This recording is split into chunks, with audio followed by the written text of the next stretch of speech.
Alright, tubers. Uh, finally, finally get the old donkey going again. I drug her out last week after I finished that grill up.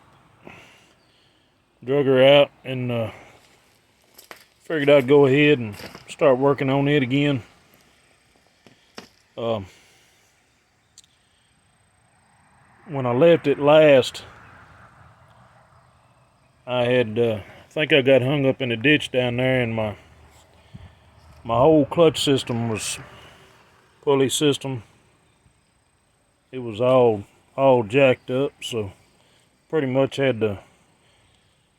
Well, I mean, the backside, I got another belt. What it was, I had to go to another pulley. I had that. I think I had like a 5-inch or a 6-inch on there. I'm trying to get a little bit more speed out of it, and of course I went back to my old pulley, and as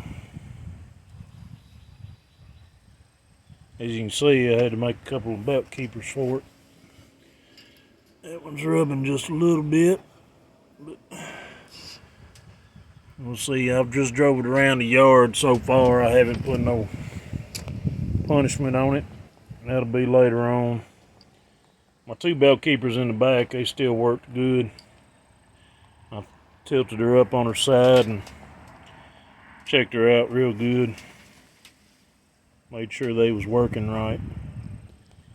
But since I went back to that pulley, I had to find me a different belt. And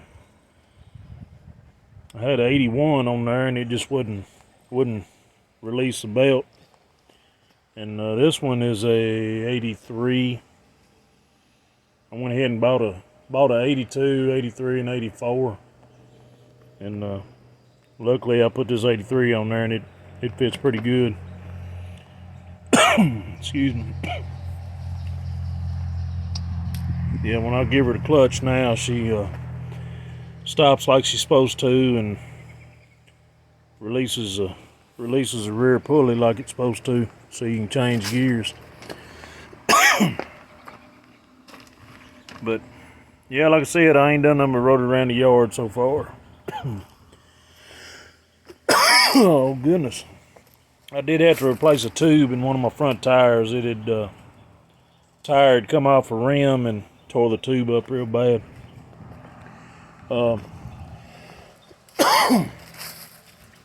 Yesterday I got tied up.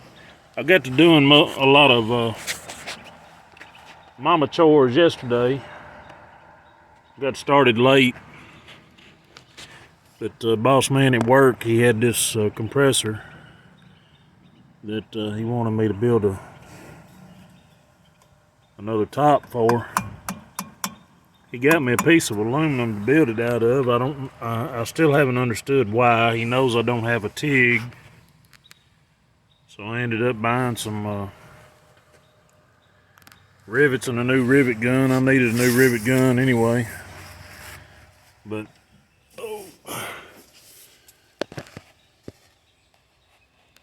see, there's a little slot in it. But yeah, it's had to have a cover on that electrical right there. So actually, when it's all said and done, it should be a plastic case. I made sure to give myself enough room above the electrical in there, and also I wrapped everything with tape to insulate it from this metal. Yeah, it should have been a plastic cover, but that took most of my time yesterday trying to fab that up and get it right. I had to cut it and bend it, and then my rivets were in the way. If I had a TIG, then it would have come out a lot better. But like I said, that took most of my day up yesterday doing mama chores, doing that. I had this out, was gonna work on it, and I got old Blue over here. I'm supposed to get her roadworthy again. I got a bunch of stuff on order. It ought to come in next week, so I can get on that. But at least I got this one out of the way now. We got something to ride. pull our wagon, do what we got to do. Oh, first time cooking. Figured I'd lay this on y'all. I wanted to throw some ribs on it first, but I figured I'd throw something on there that was already cooked.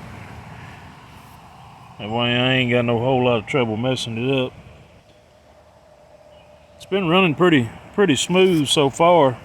I've been keeping the burn box around 300.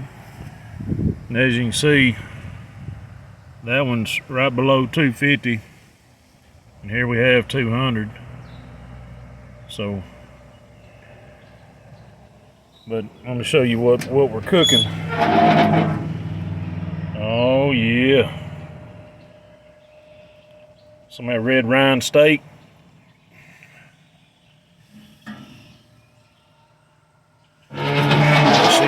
She's probably got another maybe 30, 45 minutes. But this is what I put on it. I seen this at old Wally World, and figured we'd try it out. I bet that'd be good on pork. I don't know, like a pork steak, pork chop or something.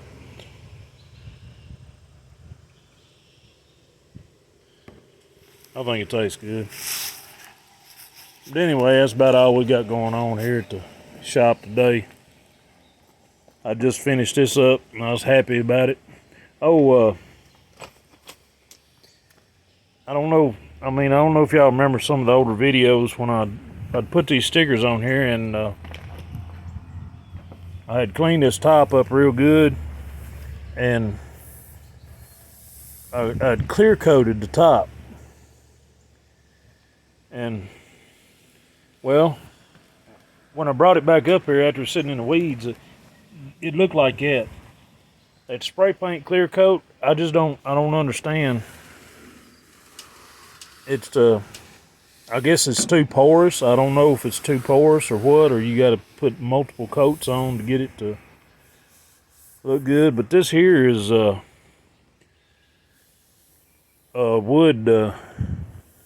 wood finish.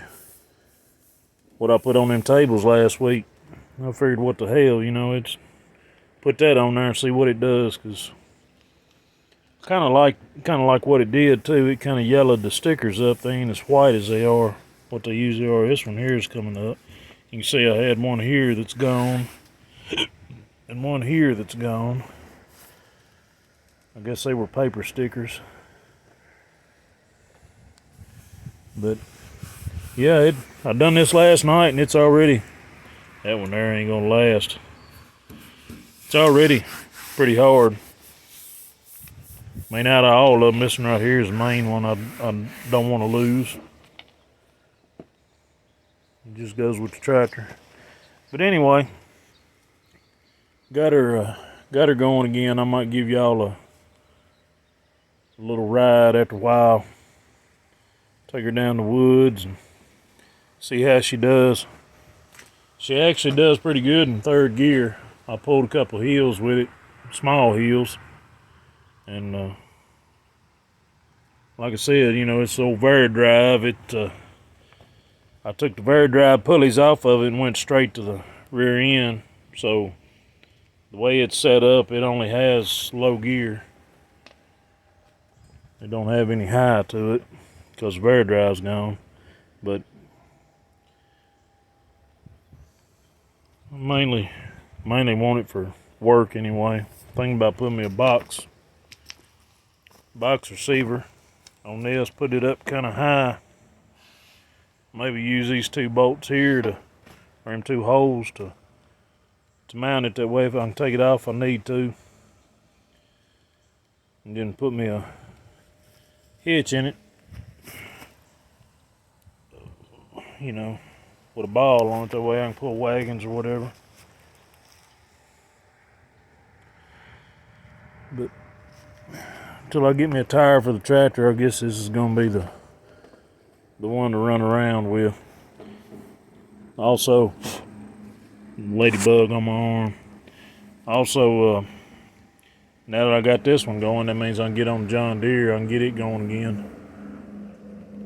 Need to get that transmission put back together and put it on. Alright, tubers, I'm gonna let y'all have it back. I done aggravated y'all enough. I'm just happy about the dinky donkey. So I'm gonna let y'all have it back. Thank you, tubers.